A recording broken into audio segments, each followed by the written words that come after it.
प्रज्ञा सातव यांचा राजीनामा मंजूर झालेला आहे. तुमचा कुठेतरी पक्ष पुन्हा एकदा कुठला जातोय कसं पाहतो?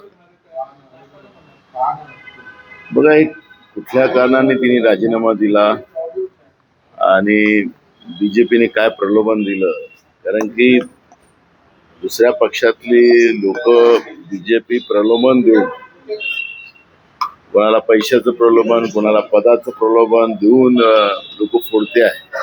जो बीजेपीला जो सत्तेचा माज आलेला आहे, ज्याला लोकशाही मान्य नाही, असा या बीजेपीच्या काय प्रलोभन त्यांना मिळालं हे वेळ सांगेल. पण झालेली घटना हे चुकीची आहे. एवढंच मी त्या ठिकाणी म्हणेन. काँग्रेस पक्ष आपल्या नेत्यांना सांभाळू शकत नाही, पक्ष फुटतायत असं म्हणतायत भाजपचे नेते.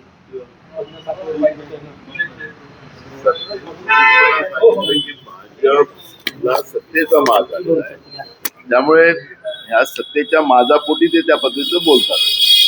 राजीनामा झाला दिला इथपर्यंत टोकाचं का गेलं, काही संपर्क म्हणजे त्यांचं एवढे वर्ष मुद्दाहून तुम्हाला सांगितलं की काय प्रलोभन दिलं, कारण की प्रलोभन देऊन ज्या पद्धतीनं भाजप दुसऱ्या पक्षांना फुटते आहे, तर ते नेमकं प्रलोभन काय होतं ते आपल्याला मला नेमकं माहिती कळेलच.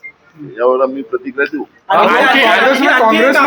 आणखी एक आमदार विधान परिषदेचा भाजपच्या संपर्कात असल्याची माहिती आहे. मी तुम्हाला सांगितलं की सत्तेचा माज आणि सत्तेतून पैसा आणि पैसेतून या पद्धतीचं खरेदी हा बीजेपीनं एक नवीन आयाम महाराष्ट्रामध्ये सुरू केलेला आहे. आणि त्याच्यामुळे जनतेच्या पैशाची लूट जे करून आमदार विकत घेणं हा अमित शहापासून चाललेला जो ट्रेन आहे ती आज महाराष्ट्रामध्ये चाललेली आहे. त्यामुळे काय प्रलोभन दिलं गेलेलं आहे नेमकं ते मी तुम्हाला, मला कळाल्यानंतर मी तुम्हाला त्या पद्धतीची प्रतिक्रिया देऊ. आणि मला असं वाटतं की याच्यावर आता मी काही जास्त प्रतिक्रिया देऊ असं मला आत्मचिंतन विचारधारा सुटत आहे. काँग्रेसची विचारधारा सोडून चाललेली आहे का? लोक विचारधारा सोडून चालली आहे का? काय वाटतं? तुम्हाला सांगितलं काँग्रेस विचारधारा कधीच संपू शकत नाही. आणि नरेंद्र मोदींनी पण काँग्रेस मुक्त भारत करायचं प्रण त्या काळात घेतलं, पण शेवटी त्यांनी काँग्रेस युक्त भाजप निर्माण केलेला आहे. त्याच्यामुळे काँग्रेस कधी नाही, उद्या आम्ही सत्तेत आलो तर भाजप पूर्ण खाली होईल. हे दर्या उचलणारे जे परंपरागत बीजेपीचे लोक आहेत ते दर्याच उचलत राहतील अशी परिस्थिती आहे. भाजपमध्ये सुद्धा मोठा उद्रेक आहे कार्यकर्त्यांना. मग प्रदेशाध्यक्षांचं अपयश असं मानत नाही का तुम्ही? आपला पक्ष बांधून घेऊ शकत नाही, ते आमदार सोडून चालले, त्यांच्या कार्यपद्धतीवरही प्रश्नचिन्ह उपस्थित केलं जात आहे. त्याच्यावर आमच्या पक्षांतर्गत भाग आहे, ते आम्ही बसून त्याच्यावरती चर्चा. राहुल गांधी यांच्या जवळचे होते, राहुल गांधी यांचे अत्यंत जवळचे होते राजीव सातव. त्यामुळे राजीव सातव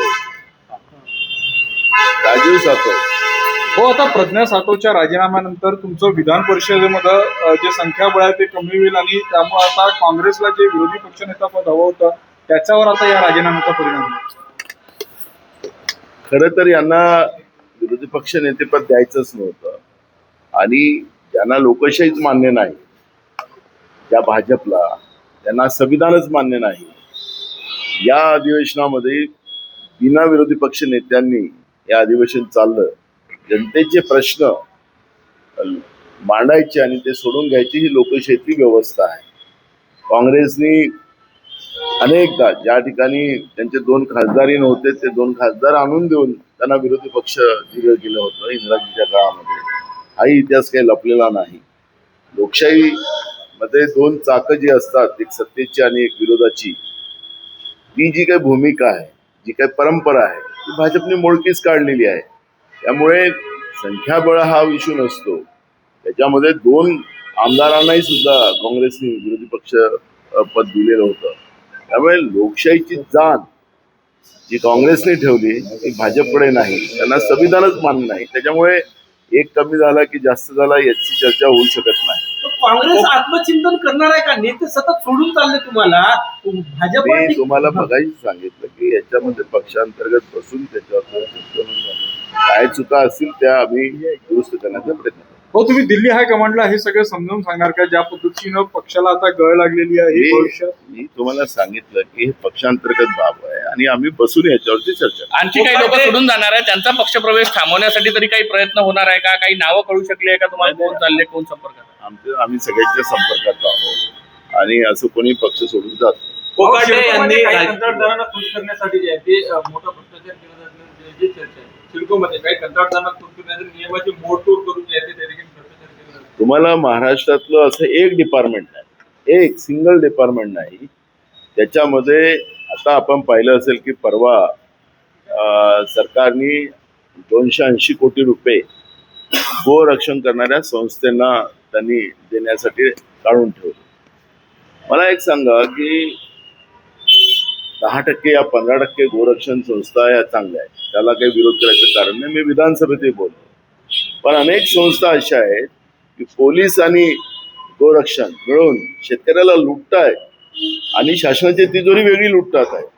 50 रुपये पर रोज एका गाईला ते सरकारकडून दिले जातात.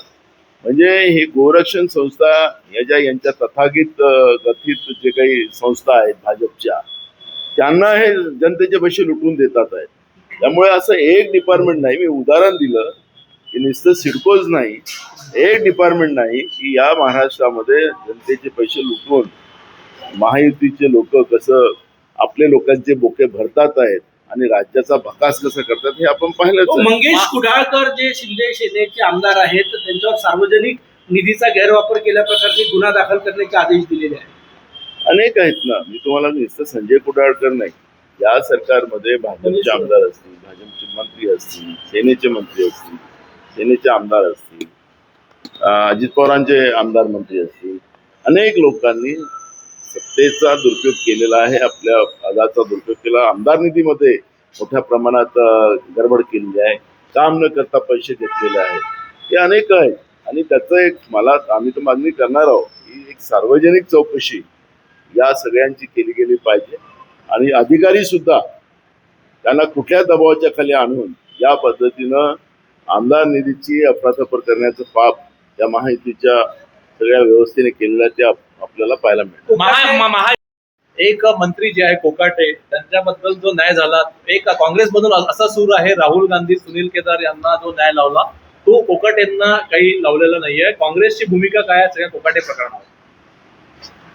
बघा, एकदम क्लिअर आहे की राहुल गांधी आणि सुनील केदार यांना चुकीच्या प्रकरणात अडवण्याचा प्रयत्न केला, त्यांचं सदस्यत्व रद्द करण्यात आलं.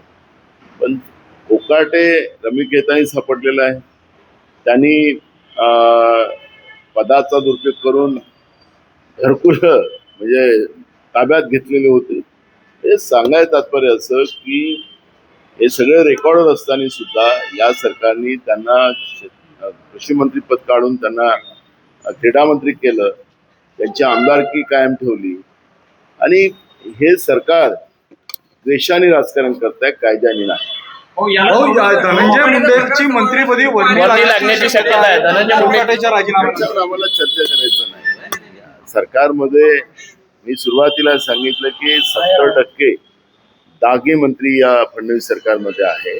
त्यामुळे याची वर्णी लागेल की त्याची वर्णी लागेल त्याच्यावरती चर्चा करायचं काही आमचं कारण नाही. पण धनंजय मुंडेंनी काल अमित शहाची भेट घेतली. सुनील तटकरेंच्या माध्यमातून कुठेतरी राष्ट्रवादीमध्ये पण अजित पवार आणि तटकरे असे 2 गट झाल्याचं दिसतं आहे ना. अजित पवारांच्या पक्षामध्ये इव्हन भाजपमध्ये महाराष्ट्रात इथे 2 गट आहेत. फडणवीसाच्या मागे सुद्धा भाजपचेच लोक फटाके लावताना आपण अनेकदा पाहतो आहे. त्यामुळे एकनाथ शिंदेचे काही लोक फोडायचं बीजेपी प्रयत्न करतायत. त्यामुळे आलबेल माहितीत नाही आहे हे तर सगळ्यांनाच माहिती आहे. अंबादानी दानवे यांनी आरोप केलेला आहे की औरंगाबादचं 20 हॉटेल, ज्या हॉटेलच्या फायली ज्या अधिकाऱ्यांना फिरवल्या आता तेच त्या प्रकरणाची चौकशी करतात. आहेच ना. म्हणजे पार्थ पवारच्या प्रकरणामध्ये आपण पाहिलं असेल की प्रकरण दाबण्यासाठी त्यांनी अधिकाऱ्यांचा कसा वापर केला, कसं त्याला त्याच्यातून बाहेर काढण्यात आलं. आणि एकनाथ शिंदेच्याही प्रकरणामध्ये तसंच आहे. त्याच्यामुळे या सरकारमध्ये चोर चोर मत्सरे भाई असं चित्र आपल्याला पाहायला मिळतं. माळा आणि सिडकोच्या माध्यमातून आमदारांनी खासदारांना स्वस्तामध्ये जर खरंच घेणं गरजेचं आहे का असं पूर आता सर्व बघा, सरकारची पॉलिसी आहे सरकारने पॉलिसी बदलावी असं जनतेचं मत असेल तर जनतेच्या विचाराने सरकार चालावं. थँक्यू हो, हो, हो, हो, हो, हो.